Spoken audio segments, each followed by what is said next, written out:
Hi, on Woodpecker today, I'm making a new door to replace this one.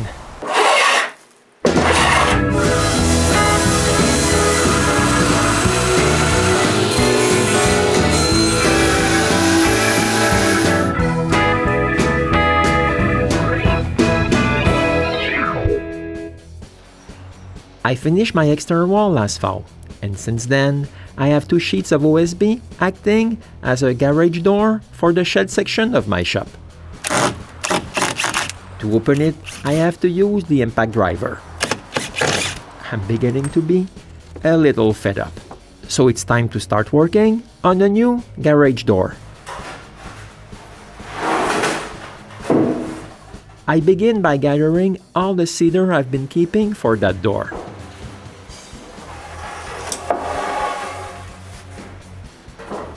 Even with Renee's help, this took a long time. But here it is. And just by looking at it, I know I'll have enough. The first thing I do is to cut the pieces to a more manageable length.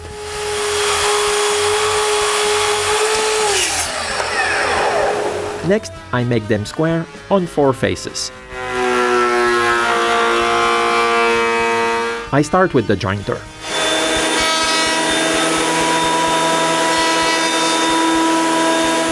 Then, the thickness planer.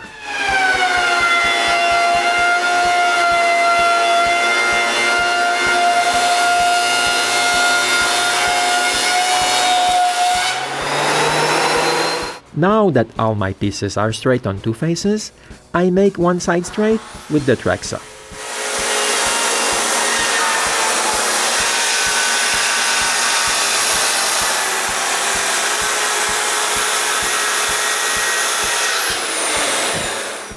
Finally, the last cut is made on the table saw.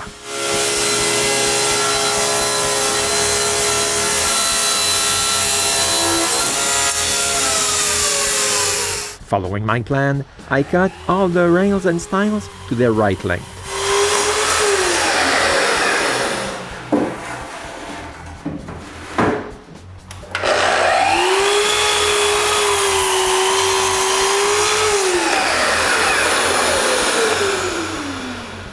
That's all the wood I'll need for the frame of the door.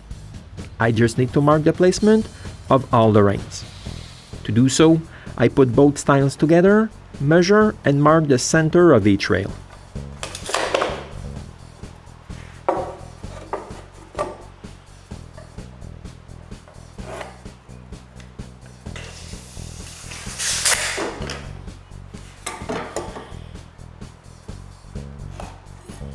This is the way I'll see the construction of my door.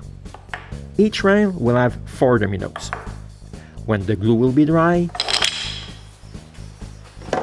I'll cut the door in 4 sections. All the dominoes will be referenced on a center mark. The first 2 will have an offset of 25 millimeters, and the 2 others will be spaced by the domino stops. Now I just have to make all the mortises of the stiles.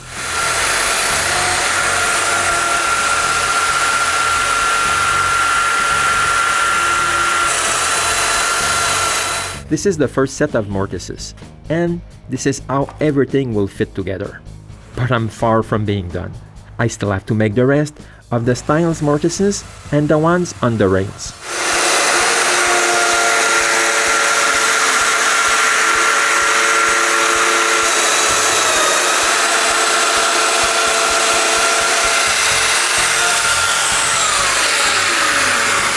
Now I can put some dominoes and make a dry fit.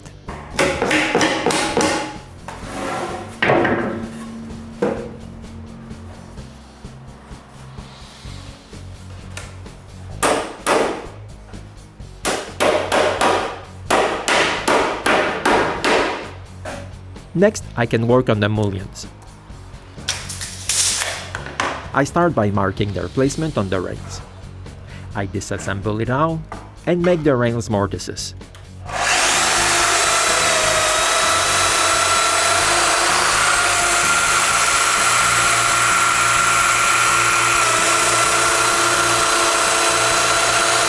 Next, I cut the mullions. To do that, I have to reassemble it all again. Then I take the measurements directly where they will go and cut them.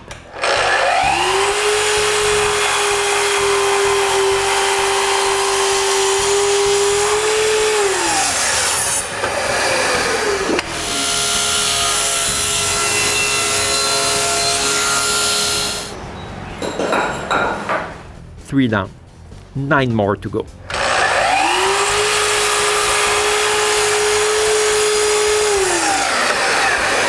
When they're all cut to size, I label them to make sure I won't goof up later on.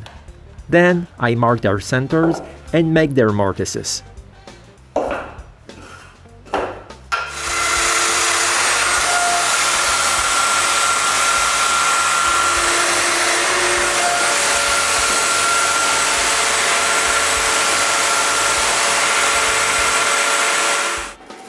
And yes, I have to reassemble this all over again.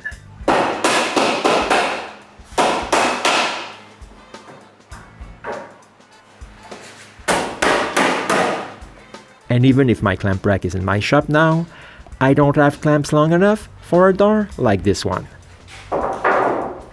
So I'll take some 2x4s and make longer clamps. But my 2x4s are twisted, so I joint one side.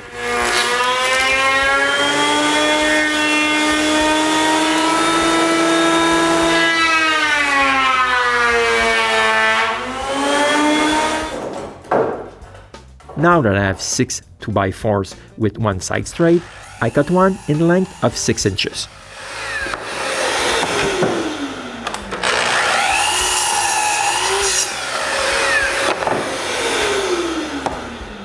Those small pieces will act as the clamp's jaws.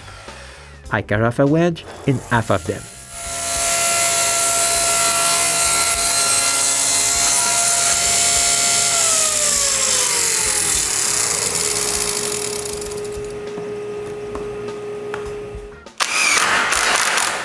Now I can assemble my new clamps.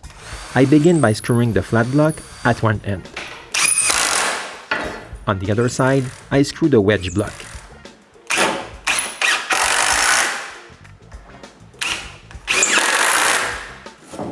This is how this will work. I'll put a clamp under the door and squeeze the wedge on the other side. Then I'll end up with nice tight joints.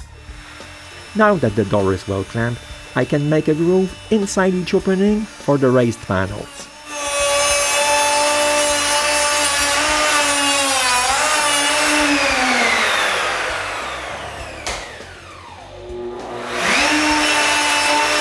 Lucky for me, I lost a little bit of weight, so I'm able to fit inside one opening to make the groove in the center. This makes a lot of dust. But I'm not done yet. I have to make a chamfer around each opening. That's what the top chamfers will look like. But I need to make the bottom ones too. Again, for this, I need Renee's help. And together, with a lot of elbow grease, we managed to turn it around.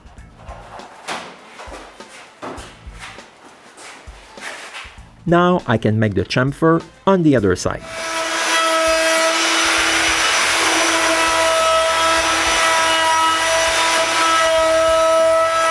Disassemble it all over again and chisel out the round corners.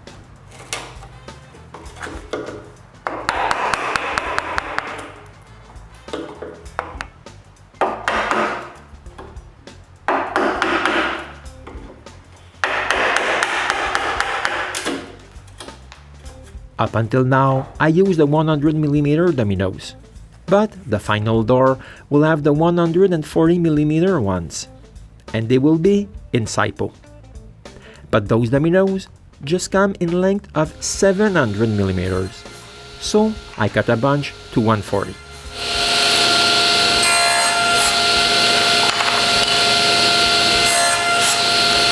I need 80 dominoes. This is 82. But cutting them on the table saw made their corner sharp.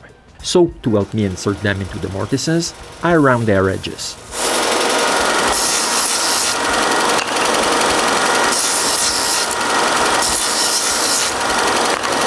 But my problems are not over yet. I drilled the mortises holes too close to the edges, so all my temporary dominoes are cut a little. So I need to cut away a piece of all my new dominoes.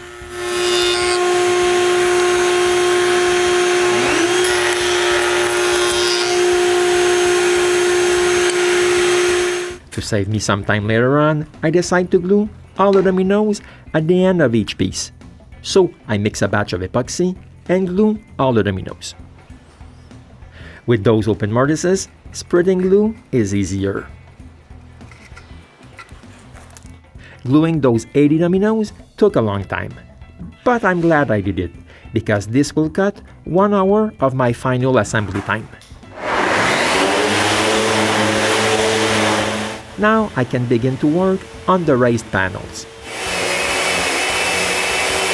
I start by sanding all my glued panels.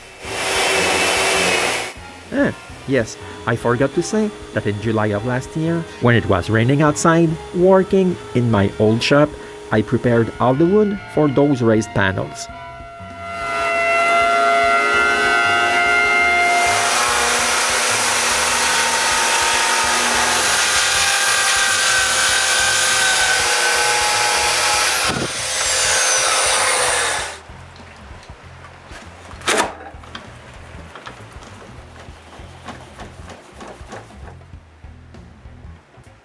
So now I just need to cut them to the right size.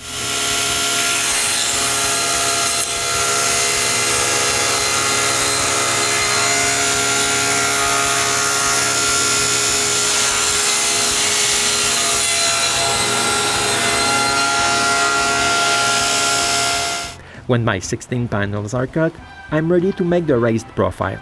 I make them the same way as the ones on all my doors. So I grab my old fence, the one I used for all the other panels, which still has the angle written on it. But even if I had lost this piece of plywood, the mark is still on my table saw. To help me set this up, I adjust the table saw miter at 8 degrees. Then I put one clamp. But one clamp is far from being enough. So I put another thick board behind the plywood fence and clamp it with 4 clamps.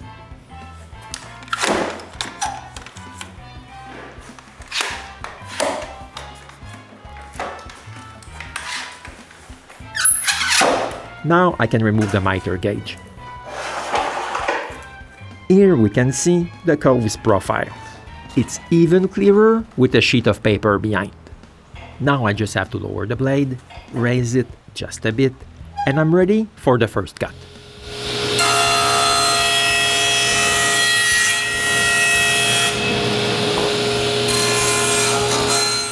I cut every side like that.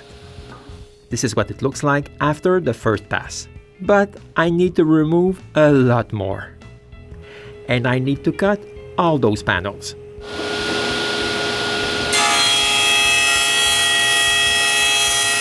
After all the sides of all the 16 panels are cut, I raise the blade and repeat the same thing.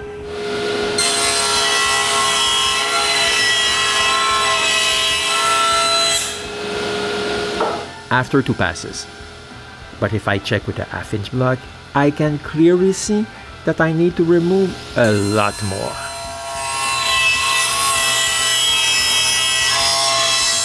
I make 5 passes like that. After a little while, I add some dust collection at the back of the panels. This helps to get rid of a lot of dust. After several hours, I have 16 panels, almost to the right size. I raise the blade just a bit for the last pass. Now all my panels are the perfect size. This took a while, but it's done now, and I'm glad I have less dust than I was expecting. It's probably because of the added dust part I put on the table saw. But the panels are far from being finished. I need to sand them. I tried with a scraper, but it was too hard. So I sand everything with the linear sander.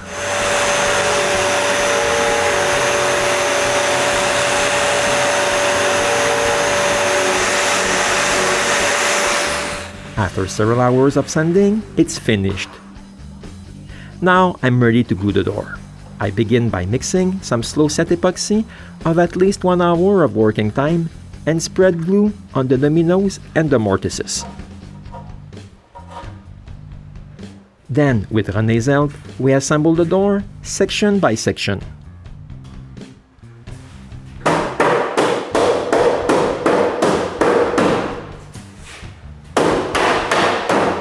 Needless to say, it takes a lot of time. We have to be careful not to glue the panels inside the grooves.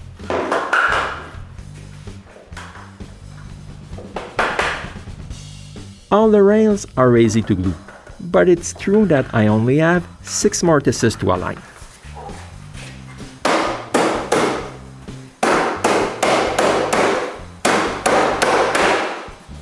But it's not over. We have to glue the stiles, and since each rail has 4 dominoes, we end up having to align 16 dominoes into their mortises.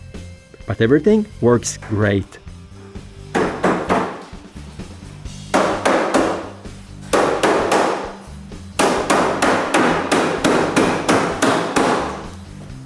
It's as easy on the other side.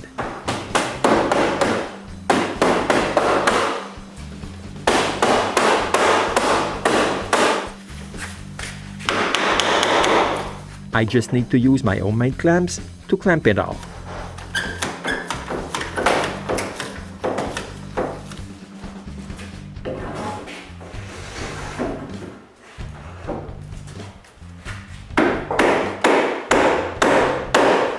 I end up with perfect joints, like this one. But some have a small gap. I'm not sure why, but I think it's because of my modified dominoes. So to fill them up and waterproof the joints, I mix another batch of epoxy with more silica in it.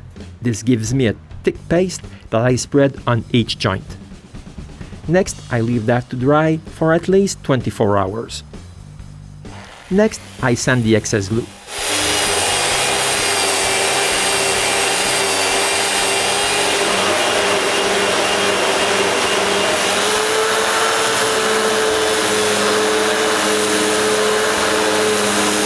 When all the glue is gone, I can cut the door at an angle of 10 degrees so the water won't be able to drip inside.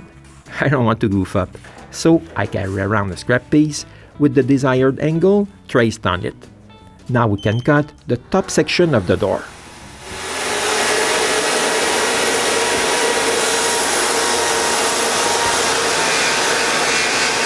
When it's done, I move to the other sections. I just have to mark the center of the rail,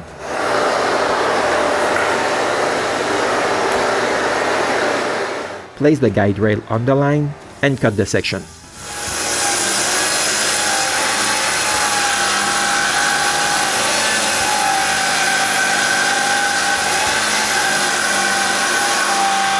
Now that I can move each section, I can fill the joints on the other side and leave them alone for another day.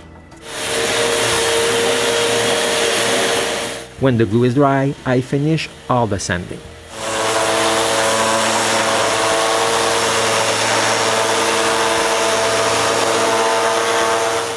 One thing I can say is that if sanding is not your thing, maybe building a garage door is not for you.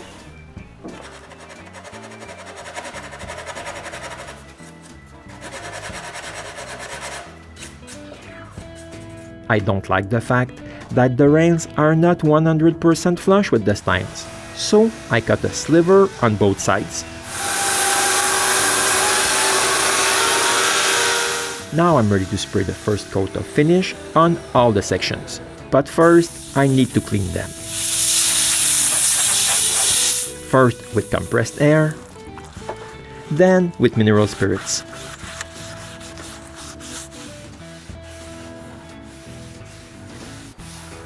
Now I can spray them. I begin with a round jet around the raised profiles. Then I spray the rest normally with a fan pattern.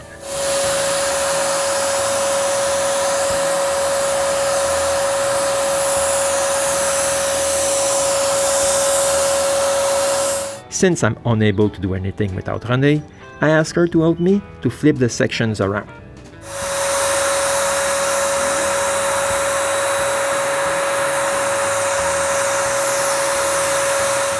Now I just need to leave them alone to dry before I can spray the second coat.